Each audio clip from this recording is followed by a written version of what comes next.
Hello दोस्तों, स्वागत है आप सभी का अपने YouTube channel jet for teacher एक नए वीडियो में। दोस्तों आज की इस वीडियो में हम लोग Bihar board matric final exam 2026 के लिए हिंदी का मोस्ट इंपोर्टेंट ऑब्जेक्टिव क्वेश्चन का देखने वाले हैं, जहां दोस्तों पूरे किताब से संबंधित आपको ऑब्जेक्टिव क्वेश्चन इस वीडियो में कराएंगे।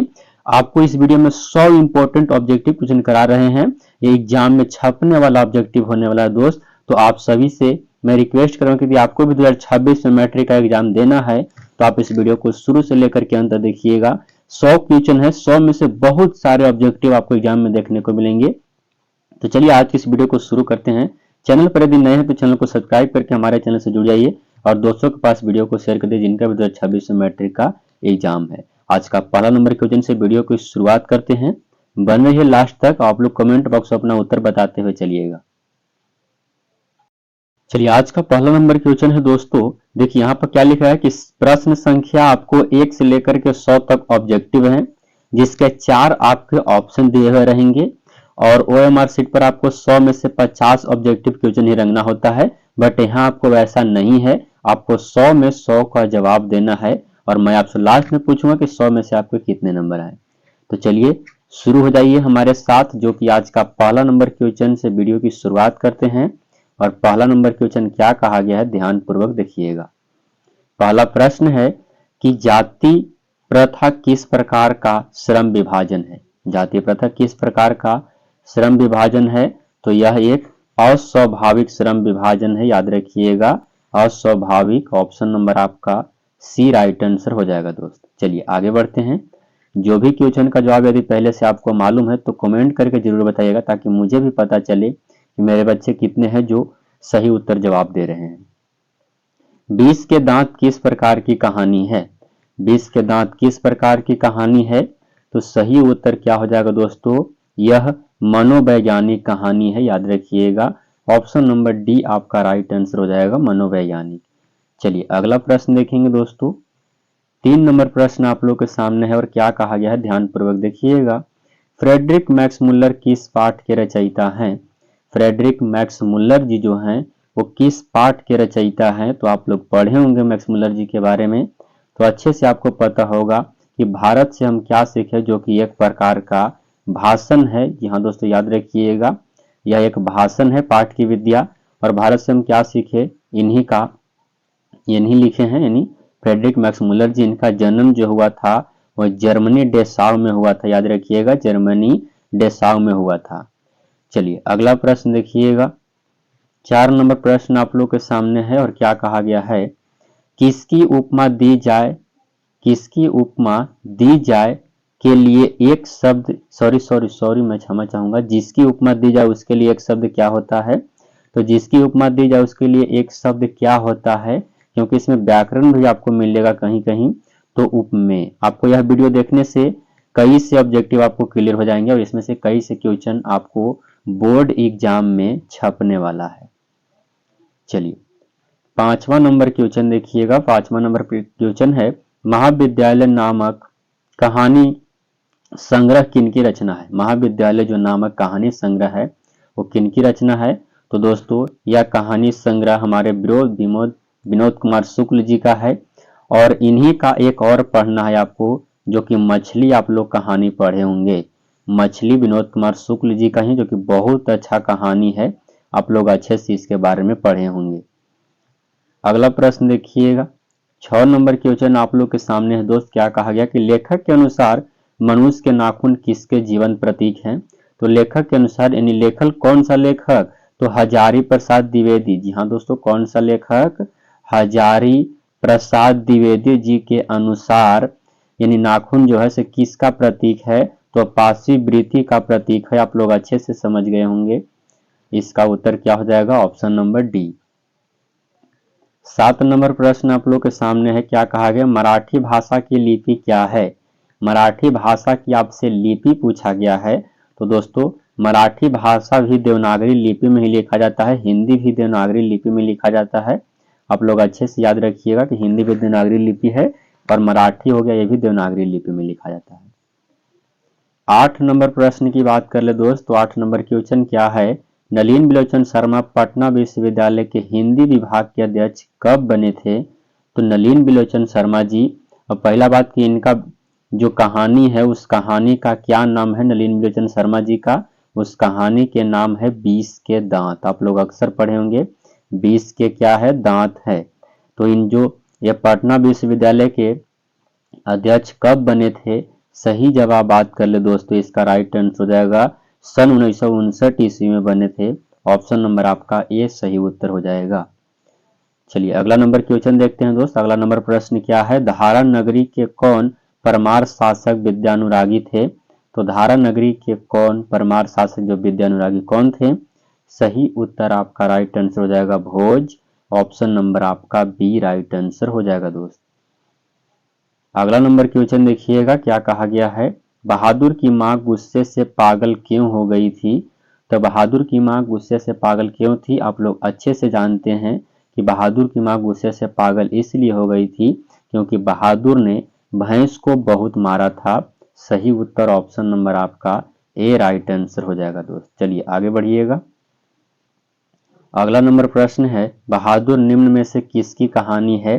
तो बहादुर एक नेपाली गोरखे लड़के की कहानी है। आप लोग अच्छे से जानते हैं कि बहादुर नेपाली पहाड़ी गोरखे की कहानी है। ऑप्शन नंबर बी आपका सही उत्तर हो जाएगा। अगला नंबर प्रश्न देखिएगा दोस्त। अगला नंबर क्वेश्चन की ओर बढ़ते हैं। देखिए 12 नंबर प्रश्न आपसे पूछा गया है कि जातिवाद के पोषक द्वारा श्रम विभाजन किसका दूसरा काम माना जाता है। यह श्रम विभाजन किसका दूसरा, तो जाति प्रथा का दूसरा रूप माना जाता है। ऑप्शन नंबर बी आपका सही उत्तर हो जाएगा। अगला नंबर प्रश्न आप लोग के सामने है दोस्तों, क्या कहा गया है, गुणाकर मूल्य का जन्म किस राज्य में हुआ था। तो गुणाकर मूल्य की जन्म की बात कर ले तो गुणाकर मूल्य का जन्म महाराष्ट्र में हुआ था। ऑप्शन नंबर आपका ए सही उत्तर हो जाएगा दोस्त, महाराष्ट्र में। आगे देखिएगा 14 नंबर क्वेश्चन आप लोग के सामने है, निर्वंश विद्या का संबंध किससे है। निर्वंश विद्या का संबंध किससे है, तो सही उत्तर आपका हो जाएगा यह मानव विज्ञान से संबंधित है। ऑप्शन नंबर सी आपका राइट आंसर हो जाएगा दोस्त। आगे बढ़िएगा। अगला नंबर प्रश्न है, यदि मनुष्य का नियामक नहीं है तो परिस्थितियां भी मनुष्य का क्या है, तो नियामक नहीं है। ऑप्शन नंबर आपका बी सही उत्तर हो जाएगा। और बड़ा ही शानदार ऑब्जेक्टिव हम करा रहे हैं आप सभी को, तो वीडियो को एक लाइक ठोक दीजिएगा और चैनल को सब्सक्राइब जरूर कर दीजिएगा और दोस्तों के पास शेयर करना मत भूलिएगा, ताकि आप पास हो जाएं तो अपने दोस्त को भी पास कराने में आपका उतना ही हाथ होना चाहिए, क्योंकि आप दोस्त ही दोस्त का काम आता है। रसखान चित चोर, यहाँ पर चिंत चोर नहीं चित चोर। चित चोर मतलब होता है क्या है, दिल का चोर, मन का चोर। अक्सर आप लोग कहते हैं कि हमारा दिल चुरा ली, है ना, कहते हैं, ऐसा नहीं कहते हैं। तो वही रसखान चित चोर किसको कहे हैं, तो रसखान जो कहे हैं वो किनको, तो कृष्ण जी को चित चोर कहे हैं। ऑप्शन नंबर आपका डी राइट आंसर, कृष्ण उनके मन को चुरा लेते हैं। अगला देखिए, किसने सोवियत संघ पर आक्रमण किया। तो सोवियत संघ पर आक्रमण करने वाला हिटलर था। सही उत्तर ऑप्शन नंबर बी हो जाएगा, हिटलर। अगला नंबर प्रश्न आप लोगों के सामने है, पंत जी सुमित्रा नंदन पंत जी किस समय के कवि हैं। 18 नंबर प्रश्न का सही उत्तर छायावाद के कवि हैं। ऑप्शन नंबर ए आपका राइट आंसर हो जाएगा दोस्त। चलिए आगे बढ़िएगा।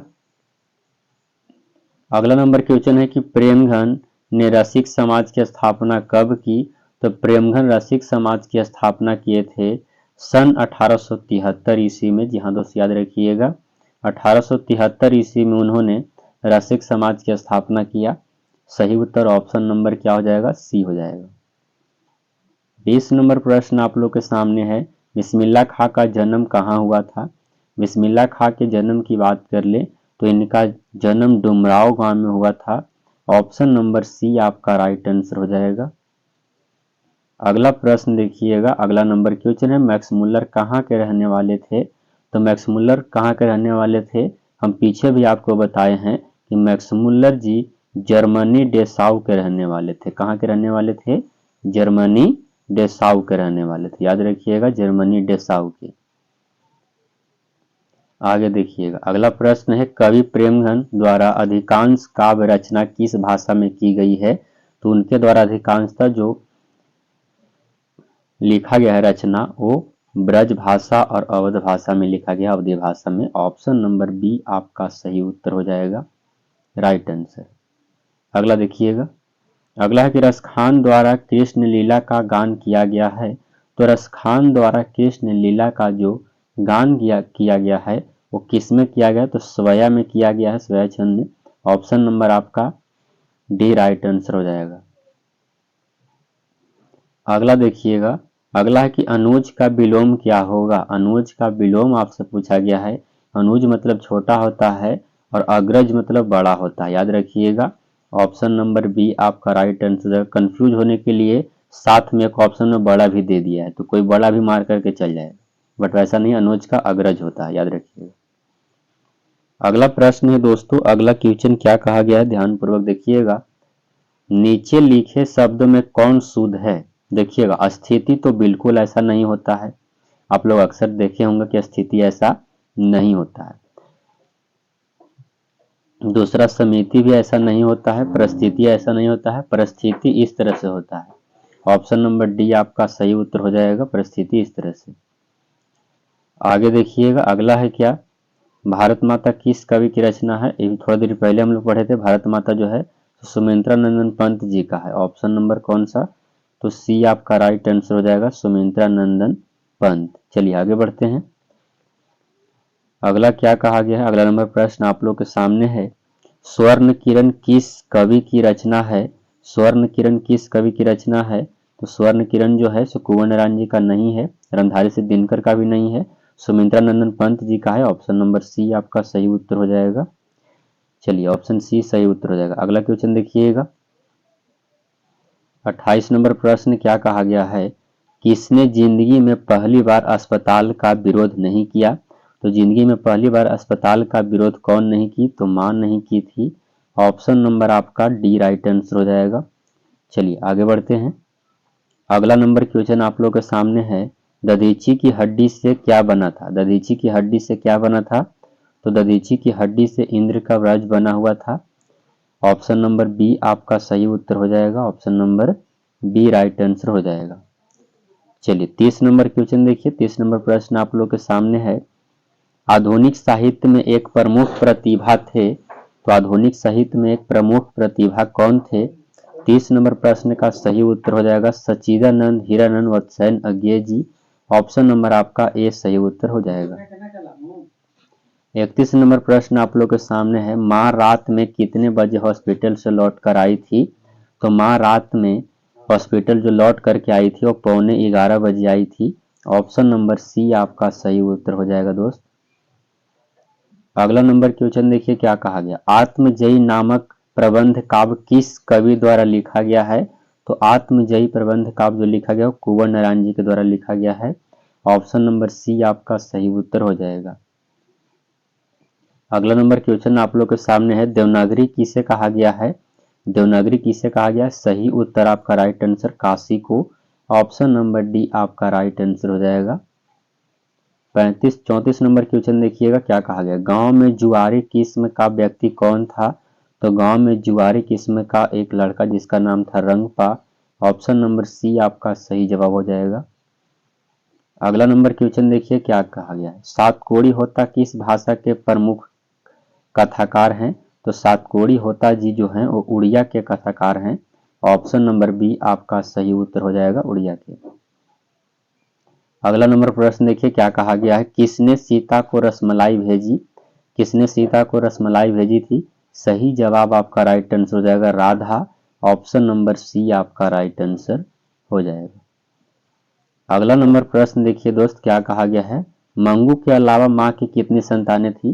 तो मंगू के अलावा माँ की 3 संतानें थी, याद रखिएगा कितने? 3, यानी मंगू के मिला करके माँ के कुल संतान कितने थे? 4 थे।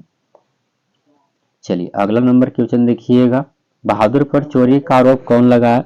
तो बहादुर पर चोरी का आरोप लेखक के रिश्तेदार लगाए थे। सही उत्तर रिश्तेदार हो जाएगा, ऑप्शन नंबर डी आपका राइट आंसर।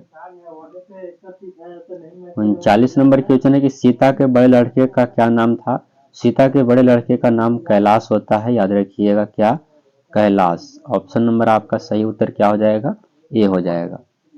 अगला नंबर क्वेश्चन देखिएगा क्या कहा गया है, अनुज का स्त्रीलिंग आपसे पूछा गया, तो अनुज का स्त्रीलिंग रूप अनुजा होता है। ऑप्शन नंबर आपका ए सही उत्तर हो जाएगा। अगला क्वेश्चन देखिएगा क्या कहा गया है। चंद्रगुप्त द्वितीय व्यक्तिगत नाम क्या था? चंद्रगुप्त द्वितीय का व्यक्तिगत नाम रामदेव था, याद रखिएगा क्या था? रामदेव। यहाँ पतंजलि के रामदेव बाबा। ऑप्शन नंबर आपका डी राइट आंसर हो जाएगा। अगला नंबर क्वेश्चन देखिएगा, बिरजू कितने साल के थे जब उनकी पिता की मृत्यु हुई थी? तो उनकी पिता की मृत्यु तो 55 साल की उम्र में हुआ था। पिताजी 55 साल के थे तब मृत्यु हो गया था उनका, और जब मृत्यु हुआ था तो उनका बिरजू महाराज का 9.5 साल हो रहा था। ऑप्शन नंबर बी आपका सही उत्तर हो जाएगा। अगला नंबर क्वेश्चन है, रसखान किस पर सैकड़ों इंद्रलोक को न्यौछावर करने की बात करते हैं? तो करिल के कुंजनों पर। ऑप्शन नंबर आपका ए राइट आंसर हो जाएगा दोस्त। अगला नंबर क्वेश्चन आप लोगों के सामने, राम नाम बिनु थे जगी जन्मा शीर्षक कविता के अनुसार शरण में जाने की बात कहा गया है। तो सही उत्तर जिसका अंतःकरण निर्मल हो, ऑप्शन नंबर डी आपका राइट आंसर हो जाएगा।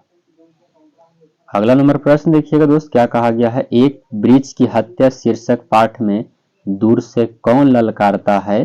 तो वृक्ष रूपी चौकीदार। ऑप्शन नंबर सी आपका राइट आंसर हो जाएगा दोस्त। आगे देखिएगा अगला नंबर क्वेश्चन है, हिंदुस्तानी डांस म्यूजिक कहाँ है? हिंदुस्तानी डांस म्यूजिक कहाँ है? तो यह दोस्तों मुंबई में है। ऑप्शन नंबर बी आपका सही जवाब हो जाएगा। अगला है, नादिर शाह के सैनिकों ने किसे मार डाला? नादिर शाह के सैनिकों ने किसे मार डाला? सही उत्तर घनानंद को। ऑप्शन नंबर बी आपका राइट आंसर हो जाएगा दोस्त। चलिए आगे देखिएगा अगला नंबर क्वेश्चन आप लोग के सामने क्या कहा गया है, ध्यान पूर्वक। कवि रेनर मारिया रिल्के किसका शानदार लबादा गिर जाने की बात करते हैं? तो शानदार लबादा गिर जाने की बात करते हैं प्रभु का। ऑप्शन नंबर आपका ए सही उत्तर हो जाएगा। अगला नंबर क्वेश्चन आप लोग के सामने, निम्नलिखित में सर्वनाम कौन है? देखिएगा सर्वनाम आपको यह है। ऑप्शन नंबर आपका ए राइट आंसर हो जाएगा। चलिए 50 नंबर क्वेश्चन देखिएगा, वायुजाल शब्द का सही संधि विच्छेद क्या हो जाएगा? वायुजाल शब्द का संधि विच्छेद आपको बताना है दोस्त मेरे, वाक जोड़ जाल हो जाएगा, वागु जोड़ जाल का। ऑप्शन नंबर आपका राइट आंसर ये हो जाएगा, वागु जोड़ जाल का। पूर्व शब्द की संज्ञा बताना है, पूर्व शब्द में कौन सी संज्ञा है? तो यह व्यक्तिवाचक संज्ञा है। ऑप्शन नंबर आपका ए सही उत्तर हो जाएगा। अगला क्वेश्चन है दोस्त, गुणवाचक विशेषण है, गुणवाचक विशेषण कौन है? तो अच्छा गुणवाचक है। ऑप्शन नंबर आपका ए राइट आंसर हो जाएगा। अगला है कि ख का उच्चारण स्थान क्या होता है? ख का उच्चारण स्थान क्या होता है? ख का उच्चारण स्थान कंठ होता है। ऑप्शन नंबर बी आपका सही उत्तर हो जाएगा, याद रखिएगा ऑप्शन नंबर बी। चलिए दोस्त आगे देखते हैं। छूत शब्द का विलोम आपसे पूछा गया है, छूत का विलोम क्या हो जाएगा? तो अछूत होता है। ऑप्शन नंबर बी आपका सही जवाब हो जाएगा। आगे बढ़िएगा अगला नंबर क्वेश्चन देखते हैं क्या कहा गया है, सरोज शब्द का सही संधि विच्छेद क्या हो जाएगा? तो सरह जोड़ ज, यहाँ पर थोड़ा सा लिखा गया उल्टा टाइप की, सब इस तरह से लिखिएगा आप, सरह जोड़ ज, ठीक है, सरोज का सही संधि विच्छेद। अगला 56 नंबर क्वेश्चन क्या कहा गया है कि इनमें कौन शुद्ध है? शुद्ध कौन है आपको यह बताना है। देखिएगा क्षमा तो बिल्कुल ऐसे होता नहीं है। 56 चिन्ह आपको ठीक है बट हलंत होना चाहिए था, क्षेत्र भी नहीं, यानी सही उत्तर गणित आपको लिखा गया है। ऑप्शन नंबर डी आपका राइट आंसर हो जाएगा। अगला है कि सिंधु शब्द कौन सी संज्ञा है? तो सिंधु यदि नदी का नाम है तो यह क्या हो जाएगा? राइट आंसर व्यक्तिवाचक। ऑप्शन नंबर ए आपका सही जवाब हो जाएगा। 58 नंबर क्वेश्चन की बात कर ले तो नियम शब्द का लिंग निर्धारण निर्णय करना है, तो नियम क्या है आपको यह बताना है। तो यह पुल्लिंग है। ऑप्शन नंबर ए आपका सही उत्तर हो जाएगा। 59 नंबर क्वेश्चन देखिए, सभापति का स्त्रीलिंग रूप क्या हो जाएगा? सभापति का स्त्रीलिंग रूप आपसे पूछा गया है, तो सभानेत्री। ऑप्शन नंबर आपका बी सही उत्तर हो जाएगा। अगला क्वेश्चन है दोस्तों, अगला नंबर प्रश्न है, मैं कल दिल्ली जाऊंगा कौन काल है?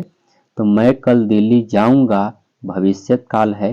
ऑप्शन नंबर सी आपका राइट आंसर हो जाएगा दोस्तों। चलिए आगे देखिएगा, अगला नंबर क्वेश्चन की बात करते हैं। अगला है कि गृह प्रवेश कौन सा समास है? गृह प्रवेश, घर में प्रवेश। सही उत्तर आपका राइट आंसर हो जाएगा क्या? तत्पुरुष, ऑप्शन नंबर सी।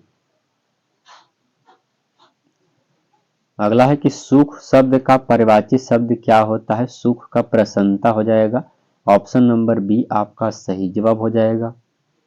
अगला क्वेश्चन देखिएगा दोस्त, अगला क्या है? अगला है कि दांत काटी रोटी मुहावरे का अर्थ क्या होता है? तो दांत काटी रोटी का अर्थ होता है गहरी दोस्ती, ऑप्शन नंबर डी आपका सही जवाब हो जाएगा। अगला प्रश्न दोस्तों, इनमें से कौन तत्सम है? तत्सम कौन है? देखिएगा, तत्सम आपको कर्पूर है, इसका तद्भव क्या होता है? हम लोग कपूर कहते हैं, यह तत्सम, ऑप्शन नंबर सी आपका सही उत्तर हो जाएगा।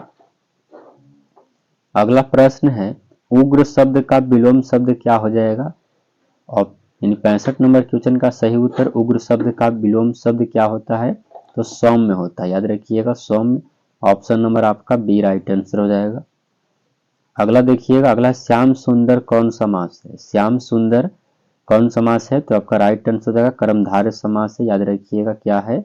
कर्मधारय समास, ऑप्शन नंबर आपका ए राइट आंसर हो जाएगा कर्मधारय समास। चलिए आगे बढ़ते हैं दोस्त, अगला नंबर क्वेश्चन है। अगला है कि अंधों में काना राजा लोकोक्ति का अर्थ क्या होता है? अंधों में काना राजा लोकोक्ति का अर्थ आपसे पूछा गया है, तो मूर्खों में कुछ पढ़ा लिखा व्यक्ति, ऑप्शन नंबर आपका ए राइट आंसर हो जाएगा। मूर्खों में कुछ पढ़ा लिखा व्यक्ति को अंधों में काना राजा कहते हैं। अगला नंबर क्वेश्चन आप लोगों के सामने, परीक्षा शब्द का लिंग निर्धारित करिए। परीक्षा कौन सा लिंग है? सही उत्तर स्त्रीलिंग है, ऑप्शन नंबर आपका ए राइट आंसर हो जाएगा। 69 नंबर क्वेश्चन है, दस मुख कौन समास है? दस मुख कहा गया दशानन को बहुव्रीहि समास, ऑप्शन नंबर आपका ए राइट आंसर हो जाएगा दोस्त। 70 नंबर क्वेश्चन देखिए क्या कहा गया है, अपने से बड़ों का आदर करना उचित के लिए किस सर्वनाम का उदाहरण है? तो अपने से बड़ों का आदर करना यह किस सर्वनाम का उदाहरण है? राइट आंसर आपका हो जाएगा निजवाचक, ऑप्शन नंबर सी। उदय का सही संधि विच्छेद क्या हो जाएगा? उत जोड़ अय हो जाएगा, याद रखिएगा, ऑप्शन नंबर डी आपका सही उत्तर हो जाएगा। अगला है दोस्तों कि बल्ली अमाल ने बेटी का ठीक होने के लिए किस मंदिर में मन्नत मांगी? तो बल्ली अमाल ने अपनी बेटी को ठीक होने के लिए बैद्रीश्वरन मंदिर में मन्नत मांगी थी, ऑप्शन नंबर बी आपका राइट आंसर हो जाएगा। अगला है कि निवास शब्द में उपसर्ग क्या है? निवास शब्द में नी उपसर्ग है, ऑप्शन नंबर ए वाला सही उत्तर हो जाएगा, याद रखिएगा। चलिए 74 क्वेश्चन है दोस्तों, आदर का विलोम शब्द क्या होता है? अच्छे से आप लोग जानते हैं आदर का निरादर होता है, ऑप्शन नंबर बी आपका सही उत्तर हो जाएगा। अगला प्रश्न दोस्तों, धरती कब तक घूमेगी शीर्षक पाठ में सवाल किस चीज का था? तो सही उत्तर आपका राइट आंसर रोटी का, ऑप्शन नंबर सी आपका राइट आंसर हो जाएगा। अगला नंबर क्वेश्चन है दोस्तों, नगर शीर्षक पाठ में अमलराज को कितने नंबर का कमरा दिखलाने के लिए कहा गया था? सही उत्तर आपका 76 नंबर क्वेश्चन का राइट आंसर हो जाएगा दोस्त, 48 नंबर का कमरा, ऑप्शन नंबर सी। अगला है दोस्तों, कवि घनानंद किस बादशाह के यहाँ मीर मुंशी का काम करते थे? कवि घनानंद जी किस के यहाँ मीर मुंशी का काम करते हैं? 77 नंबर क्वेश्चन का जो सही उत्तर आपका राइट आंसर हो जाएगा दोस्तों, वो हो जाएगा क्या? Option number B Mohammad Shah Rangeele के यहाँ, ऑप्शन नंबर बी आपका राइट आंसर।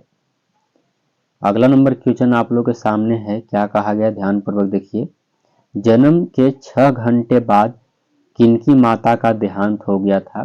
तो जन्म के 6 घंटे बाद सुमित्रा नंदन पंत जी के माता जी का देहांत हो गया था, ऑप्शन नंबर बी। अगला है दोस्तों, फावड़े और हल राजदंड बनने को हैं, यह पंक्ति किस कविता की है? तो राइट आंसर आपका हो जाएगा जनतंत्र का जन्म, लेकिन ऊपर में थोड़ा सा गलत लिखा हुआ है, इस तरह से लिखिएगा जनतंत्र का जन्म। आप लोग अच्छे से जानते हैं कि इनका यह कविता है, आप लोग कमेंट करके वैसे बताइएगा। मंगमा की बहू का क्या नाम था? मंगमा की बहू का नाम नजमा था। ऑप्शन नंबर आपका ए राइट आंसर हो जाएगा दोस्तों। 81 नंबर क्वेश्चन है, गुदड़ी का लाल मुहावरे का अर्थ क्या होता है? गुदड़ी का लाल मुहावरे का सही अर्थ होता है गरीब के घर में गुणवान की उत्पत्ति होना। ऑप्शन नंबर बी आपका राइट आंसर हो जाएगा। अगला है कि कुल 4 आदमी है रेखांकित शब्द कौन पदबंध है? कुल 4 आदमी रेखांकित शब्द कौन पदबंध है? राइट आंसर आपका हो जाएगा दोस्तों विशेषण। ऑप्शन नंबर बी आपका राइट आंसर हो जाएगा। अगला है गणेश शब्द का परिभाषित शब्द आपसे पूछा गया है, तो लंबोदर पहला ही आपका राइट आंसर हो जाएगा। लंबोदर गजानन एक दंत सभी इन्हीं का होता है। अगला है कि प्रतिदिन शब्द कौन समास है? प्रतिदिन शब्द कौन समास है? राइट आंसर आपका हो जाएगा दोस्तों अव्ययी भाव समास। ऑप्शन नंबर डी आपका राइट आंसर हो जाएगा। अगला क्वेश्चन है दोस्तों, इनमें शुद्ध वाक्य कौन है? शुद्ध वाक्य आपसे पूछा गया है। शब्द तो केवल संकेत मात्र है, सही उत्तर यही है। ऑप्शन नंबर आपका ए राइट आंसर हो जाएगा। अगला देखिएगा, प्रकृति सौंदर्य की कविता के लिए विख्यात कवि कौन है? तो प्रकृति सौंदर्य की कविता के लिए सबसे विख्यात कवि सुमित्रा नंदन पंत जी हैं। ऑप्शन नंबर बी आपका सही उत्तर हो जाएगा दोस्त। अगला क्वेश्चन है कि एक वृक्ष की हत्या कविता किसकी रचना है? तो एक वृक्ष की हत्या कुंवर नारायण जी का है, आप लोग अच्छे से जानते हैं। ऑप्शन नंबर आपका सी राइट आंसर हो जाएगा। अगला देखिएगा दोस्त, कटक शहर को बाढ़ से बचाने के लिए किसने पत्थर का बांध बनवाया था? तो कटक शहर को बांध बनवाने के लिए किसने, बाढ़ से बचाने के लिए किसने बांध बनवाया था पत्थर के? सही उत्तर आपका राइट आंसर सहराज यादव केसरी ने। ऑप्शन नंबर सी आपका राइट आंसर हो जाएगा। अगला क्वेश्चन है दोस्तों, बीरेन डंगवाल का पहला कविता संग्रह कौन सा है? बीरेन डंगवाल का पहला कविता संग्रह की बात कर ले तो दुष्चक्र में श्रेष्ठा। ऑप्शन नंबर आपका ए राइट आंसर हो जाएगा। अगला कि किस कवि ने वर्णाश्रम व्यवस्था और कर्म कांड का विरोध करके निर्गुण ब्रह्मा की भक्ति का प्रचार किया? 90 नंबर क्वेश्चन का सही उत्तर आपका हो जाएगा Guru Nanak. Option number D आपका राइट आंसर हो जाएगा दोस्त। अगला नंबर क्वेश्चन क्या कहा गया है, दुर्दांत मानवीय विभीषिका का चित्रण करने वाली कविता कौन सा है? तो सच्चिदानंद हिरण्यन वत्सन जी का है हिरोशिमा। ऑप्शन नंबर आपका ए राइट आंसर हो जाएगा दोस्तों। ऑप्शन नंबर ए सही जवाब हो जाएगा। तो दोस्तों मैं क्षमा चाहूंगा, इस वीडियो में केवल 91 क्वेश्चन थे। 9 क्वेश्चन को टाइप करने में थोड़ा सा भूल गए या फिर हो सकता है किसी कारणवश टाइप न हुआ हो। तो इस वीडियो में मैंने आप सभी को टॉप 91 क्वेश्चन कराए। उम्मीद करते हैं 91 क्वेश्चन आपको काफी अच्छे लगे होंगे। और 91 में से आपको कितना स्कोर आया, कितना नंबर आपने किया, वो कमेंट बॉक्स में जरूर बताइएगा। ये सारे के सारे काफी इंपॉर्टेंट ऑब्जेक्टिव क्वेश्चन थे जो आपके एग्जाम में 100% आने के चांसेस हैं दोस्तों। तो दोस्तों के पास वीडियो को शेयर कर दीजिए, भाई बहन जो भी हो उनके पास शेयर कर दीजिए, ताकि काफी इंपॉर्टेंट ऑब्जेक्टिव क्वेश्चन हिंदी में पूरे किताब से निचोड़ देख सके। बाकी वीडियो को शेयर करिएगा दोस्तों के पास। वीडियो को लाइक नहीं किए हैं तो लाइक कर दिए। चैनल पर पहली बार आए हैं तो चैनल को सब्सक्राइब करके हमारे चैनल से जुड़ जाइए, क्योंकि हमारा साथ आप सभी के, हम आपके साथ हैं परीक्षा तक। जब तक आपका परीक्षा अच्छा से न हो जाए तब तक आपके साथ हैं। दोस्तों के पास शेयर करना मत भूलिएगा। मिलते हैं नेक्स्ट वीडियो में, तब तक के लिए जय हिंद प्यारे दोस्तों।